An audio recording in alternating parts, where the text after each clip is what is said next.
You intend to sleep inside the glacier, Cole. You've finally lost your mind. The campfire crackled as the other prospectors laughed, their breath misting in the frigid air. The ice will freeze you solid before the first storm, and the mountain won't even bother to bury you. Matthew did not look up from lashing his sled.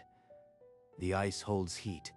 I'll be warmer than you are in that drafty tent. Frost, his gray husky, pressed against his leg as if to affirm the decision. Gideon spat into the snow. Warm? You are a fool. When the blizzard hits, you'll freeze in that blue coffin. We'll see. Matthew shouldered the trace line and whistled for Frost. He turned his back to the firelight and started toward the glacier, sled scraping over frozen mud. The laughter dimmed behind him, swallowed by the rising wind that swept down from the peaks. Ahead, the glacier rose like a frozen god, its ancient blue ice promising either his grave or his vindication. The slope steepened, each step requiring an axe blow to carve a foothold from the unyielding ice. Clara had made him promise not to follow her into the cold. He meant to keep that promise. Frost pulled ahead on the rope, tail low as if he sensed the weight of memory. Easy, Frost. We've a long climb ahead.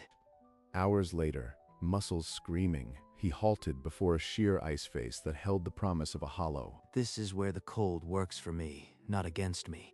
He swung the pick, and the ice sang back in sharp shards. With each strike, the memory of Clara's last breath grew quieter, replaced by the rhythm of survival. Tomorrow, we'll have walls that will keep the wind out and the lantern in. The dog barked once, and they stood together before the frozen canvas, a home not yet carved. At first light, he drove the pick into the blue wall, carving a cavity just tall enough to stand. Each strike echoed through the glacier like a bell tolling the hours. The ice is already warmer than the wind outside.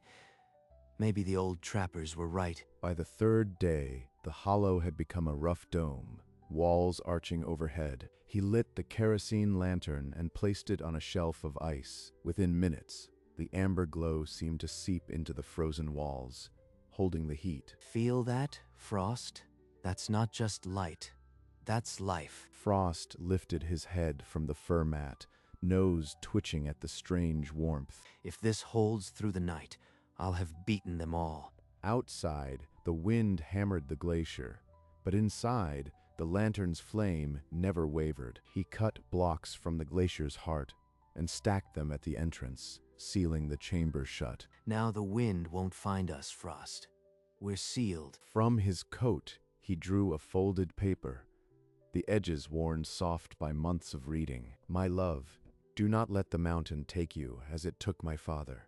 Promise me you will build a shelter worthy of your stubborn heart. I built it, Clara. It's warmer than any cabin. Outside, the sky thickened into a black bruise, and the first heavy gusts shook the glacier. Inside, the temperature held steady, a pocket of spring in the dead of winter. The storm raged, but the chamber stood unshaken, the ice older than any cabin wall. They called me mad, but this ice is my fortress. With Frost's head resting on his chest, Matthew Cole slept the first warm sleep he'd had since burying his wife. When Matthew woke, the lantern had burned low, and a new shape had emerged from the ice wall, a shadowed pocket deeper than the rest. That wasn't there yesterday. Something inside. He chipped carefully at the thinner ice, and the pocket gave up its secret. A leather pack, cracked but whole, a tin cup, and a revolver rusted into silence. Inside the pack, a leather-bound journal. Its pages brittle with age, bore the name Jacob Hayes, the 12th of October, 1883. 3 weeks out. No gold. The ice is closing. If someone reads this, find the vein of the sleeping bear. Follow the map. The glacier kept him all this time, and now it's giving him back. From the journal's back leaf, a rolled parchment slid out, a hand-drawn map, stained and frozen, but the ink still dark. It showed the glacier, the surrounding ridges, and a bold X marked Sleeping Bear a valley over. Matthew sat motionless, the dead man's hope heavy in his hands. Then he reached for his own journal and began to write. If he survived the winter, he would not leave empty-handed. The glacier had claimed one man but might yet redeem another.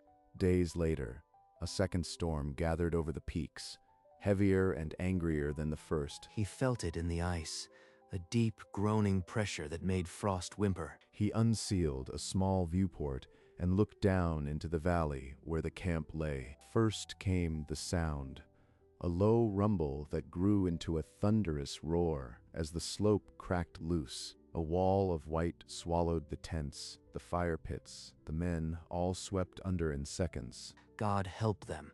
He watched until the snow cloud settled, leaving a torn silence where the camp had been. The glacier had not moved. His chamber held its warmth, but the victory felt hollow. Those fools laughed at me. Now they're dead, and I am alive in a frozen tomb. But the mountain was not finished with him yet. In the valley, 3 men dug free of the snow, their breath ragged in the still air. Gideon spat blood and ice. We're the only ones breathing. We won't last the night down here. His gaze lifted to the glacier, where a thin wisp of smoke rose from the blue wall. The madman, he lit a fire in that frozen hell. If he's alive, that's our only chance. The 3 survivors began the brutal climb, their bodies spent, but their fear sharper. They cut handholds in the ice, gashed fingers, pulled each other up with frozen rope. Keep moving. He can't be better provisioned than us, but he's alive. After a timeless struggle, they reached a level shelf and saw a red arrow pointing to a glowing slit. The fool actually built a shelter in the ice, and it's still standing. They stumbled toward the light, their mockery forgotten. Their only hope, the man they'd scorned. They ducked through the low opening, and instantly warmth washed over them, so thick it made the skin sting and eyes water. This can't be real. It's warmer than any drafty cabin I ever slept in. The ice dome shimmered with captured light, the lantern's flame steady inside its frozen bell. Matthew rose slowly, pick in hand. Frost pressed against his leg. You are the first to knock. His face burned with a shame colder than the snow outside. A younger man, his beard caked to his coat, sank to his knees. He wept without making a sound, tears freezing on his cheeks. Close the block behind you. Every draft steals the warmth we've paid for with blood. They turned and packed the snow blocks back, sealing themselves inside with the man they had mocked. I have food for 3 days. After that, we share the hunger equally. No one takes more. Gideon nodded, unable to lift his eyes. The glacier had become a sanctuary, but also a courtroom. On the 3rd day, the hunger spoke louder than shame. Fingers pointed, voices rose. You've been marking something in that book, Cole.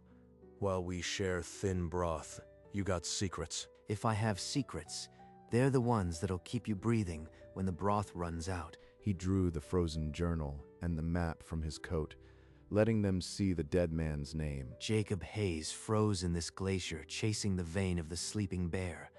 This map was his last breath. It can be our first. Gideon's eyes caught the lantern flame, a dark hunger replacing the shame. The madman found more than warmth. He found a dead man's gold. We survive the winter. We follow it together, but no one touches it until the melt. Agreed. A grudging chorus of ayes sealed the pact, but the map had planted a seed that ice could not kill. For now, it was enough. The hunger remained, but they had a reason to endure it. By the lantern's thin light, they spread the map and traced the faded ink to a gorge marked with a crude bare paw. The vein of the sleeping bear. Hayes died believing it was real. The glacier kept his faith frozen. The dead man's gold, and now it's ours. But before another word, a deep groan rolled through the ice, the glacier shifting in its ancient sleep. The men scrambled to the viewport. Outside, a fresh crevasse yawned across the slope, its edges glowing blue like a wound. The ice moves, always has, but this dome is carved to breathe. It'll hold if we don't panic. The chamber shuddered, and a fine dust of ice crystals rained down. Frost whimpered. It'll bury us alive, like it buried Hayes. The map won't mean a thing. The glacier gives, and the glacier takes. We've already taken warmth and a map. We'll manage the rest. Silence returned, but the crevasse remained, a silent warning that the glacier was still the master here. The silence shattered as a deeper crack split the air. The chamber trembled, ice shards raining down. Everyone against the back wall. Don't move until it settles. Frost barked at a thin crack. Cold air hissed, and Matthew grabbed his ice pack. We pack ice chips into the seam. Wet them with snow. It'll freeze solid and stop the draft. They worked in pairs, chipping ice and pressing wet slurry into the fissures. Never thought I'd be grateful for a madman's knowledge, but the crack was sealing. Every crack we seal is another wall. The wind can't find. By the lantern's low burn, the dome stood whole again, the sealed cracks gleaming like new scars. It'll hold. The coldest nights are still ahead, but we've strengthened the shell. The glacier groaned again, but the chamber absorbed the shift. They were no longer just survivors, they were its keepers. In the wake of the shudder, a new melt pocket appeared deeper in the wall, revealing the edge of a wooden crate. Hayes didn't just leave a map, he cached his winter store here. Help me pull it out. They dragged out 3 crates, the wood stamped with Hayes's initials. Inside, dried meat, beans, lamp oil, and a spare pick. Weeks of food, the dead man's fortune. And it ain't even gold. A ragged cheer filled the dome, the first laughter in weeks. Even Frost wagged his tail. This buys us a month, but don't forget, the glacier gave us warmth and a map, then tried to crack our walls. His words silenced the laughs, but not the hope. The crates sat like a promise, heavy and fragile. The glacier gives, and it takes. Hayes found that. We might too. We'll take the gift, Cole. Grizzled old prospectors don't turn down Providence. They rationed the cash carefully, but the mountain was far from finished with them. Winter's deepest cold was still ahead. A third storm arrived, not with a warning, but with a hammer. The wind struck the glacier like a battering ram, and the chamber groaned in protest. Inside, ice dust rained down, and the lantern flickered wildly. The men pressed close, breath clouding in the dim amber light. This wind would strip the skin off a cabin, but we're still breathing. How? Thick ice blocks the wind. 1 lamp, 4 bodies, a sealed dome. Heat can't escape. This is the warmest spot on the mountain. Outside, the storm screamed with a sound like tearing metal, but the ice walls held their ancient silence. I mocked him. Now his madman's shelter is the only reason my heart's still beating. They shared what little heat they had, backs against the glowing ice, coats pulled tight, a single pulse of life against the dying of the world. If we make it to dawn, the worst will have passed. Keep your feet moving. The storm raged for 2 full days, and through it all, the glacier stood not as an enemy, but as the only fortress the mountain would not break. When the wind finally died, they unsealed the entrance and looked out on a world remade in white. They had survived the unsurvivable, and they knew it. They emerged into a world so still it hurt.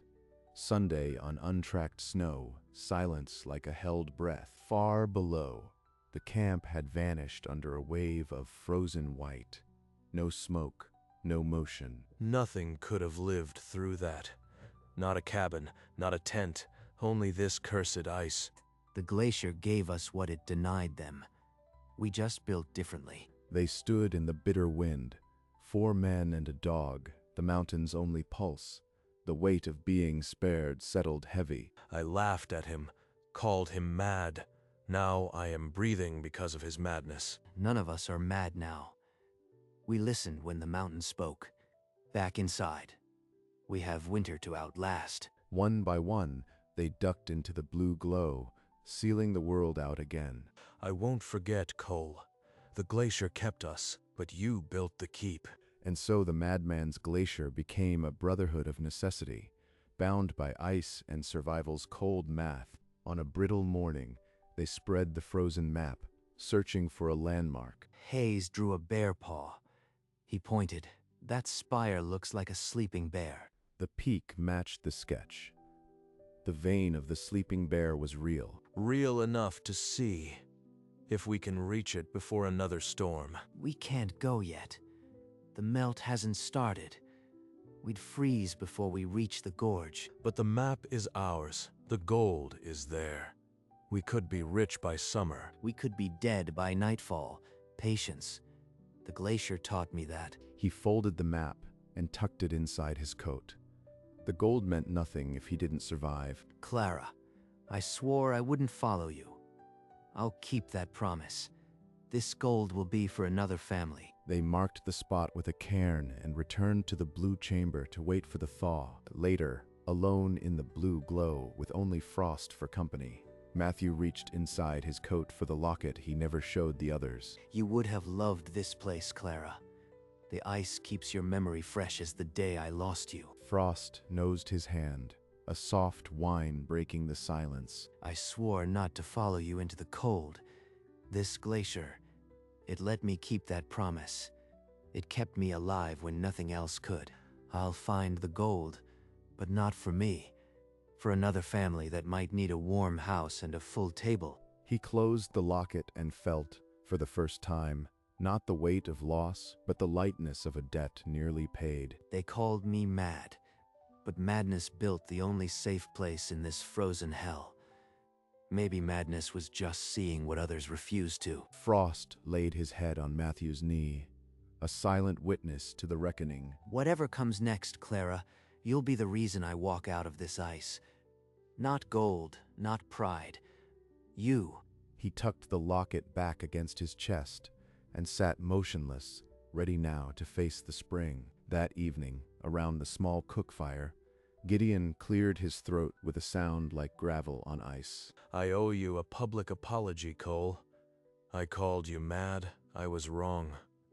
This ice house kept us breathing. The words hung in the lantern smoke, and the other men fell silent. You called it a coffin. Now it's a cradle. Let's leave it at that. A younger man spoke, voice cracking. My wife and boy think I am dead. I need to bring them something. Gideon stared into the flame. I lost a boy too, years ago.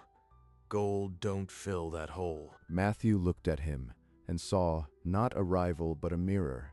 He nodded once. We all carry something. The glacier doesn't care what we lost. It just lets us live long enough to put things right. That night they clasped hands, 4 men becoming something like brothers, welded by ice and hardship. Spring was still weeks off, but the cold didn't feel as sharp with allies beside you. The first drip of melt echoed through the chamber, and by week's end, the snow had softened enough to travel.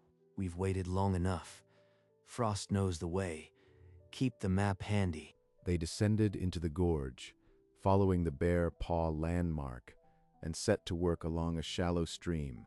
Gideon swirled his pan, and a thin yellow tail curled at the bottom. Gold, Cole, real gold.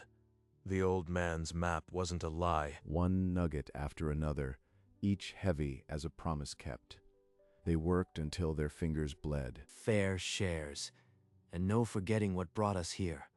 The glacier gave us this. They filled leather pouches with enough yellow to buy a ranch or start again far from the snow. Clara, this was Hayes's dream, but it's your gift now. They shouldered their packs and turned away from the blue chamber for the last time, the claim heavy on their backs. As they crossed the glacier's shoulder, a sharp crack split the air, louder than any cannon, and the ground shivered beneath their boots. Run. It's calving. A house-sized block tore free, spinning in a slow arc, a blue shadow against the sun. Frost barked and lunged, pulling Matthew left. The youngest man stumbled, the gold pouches swinging him off balance. Your hand. Give it to me. Matthew dove, grabbed the man's wrist, and wrenched him sideways. The block smashed inches behind, exploding into a hail of frozen splinters. They collapsed on the ice, gasping. A shard had sliced through Gideon's coat, but he was untouched. We've taken its gold. It wants blood. Move, before the whole face comes down. They half ran, half slid down the slope, not stopping until gravel crunched under their boots, and the world was solid again. Behind them, the glacier receded, a silent blue monolith releasing its hold, its red arrow a faint memory. They walked through a landscape thawing back to life, patches of earth revealing the bones of winter. We're through the worst. Just keep east toward the river. My legs feel like stone, but every step away from that blue giant is a step toward a real bed. By late afternoon, a thin ribbon of smoke rose from a cluster of cabins in the distance. A homestead. We're not ghosts after all. We'll be there by nightfall. Don't stop now. The last light painted the glacier purple, its red arrow a distant speck, a promise now fulfilled. She would have loved this valley. Green again after all the white. I never thought I'd be glad to see a cabin roof, but that one down there looks finer than a palace. They pushed on through the mud in the dusk, the gold heavy but their spirits heavier with the weight of survival. In a small frontier town, he filed the claim and sent a heavy pouch to Clara's family. Then, with Frost at his side, he climbed the hill to the cemetery. Her grave lay under a young pine, the headstone simple but clean. I promised I wouldn't follow you. I kept my word, Clara. He knelt and placed a gold nugget on the stone, a cold token of a warmer promise. This came from the ice that saved me. Use it to warm someone else's winter. Frost sat nearby, tail still, as if he understood. I can leave now. Not because I've forgotten, but because I've honored you.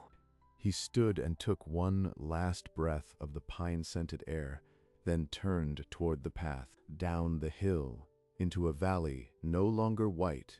Matthew Cole walked a free man for the first time in years, and the glacier, far behind, remained a blue sentinel, keeping its own counsel. The story spread in piecemeal fashion. A prospector who carved a den inside the ice and found it warmer than any cabin. Thick ice blocked the killing wind.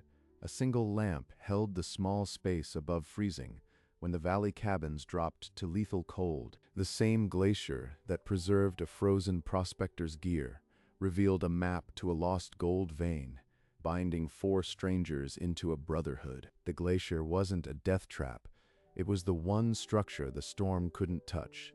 It gave, and it took, and those who listened survived. Matthew Cole never returned to that blue chamber, but he left the red arrow on the ice, a sign for any traveler caught in the next whiteout. Men who passed the valley in the years after would sometimes see it, a door in the ice, glowing faintly at dusk. They would remember that a shelter's survival depends not on sturdiness alone, but on keeping the wind from getting in. That was the lesson of the glacier. Stillness is warmth, and the mountain cannot harm a pocket it cannot enter. The red arrow faded with the seasons, but the story never did. It lived on. The madman's glacier, a frozen monument to a truth most men never learned.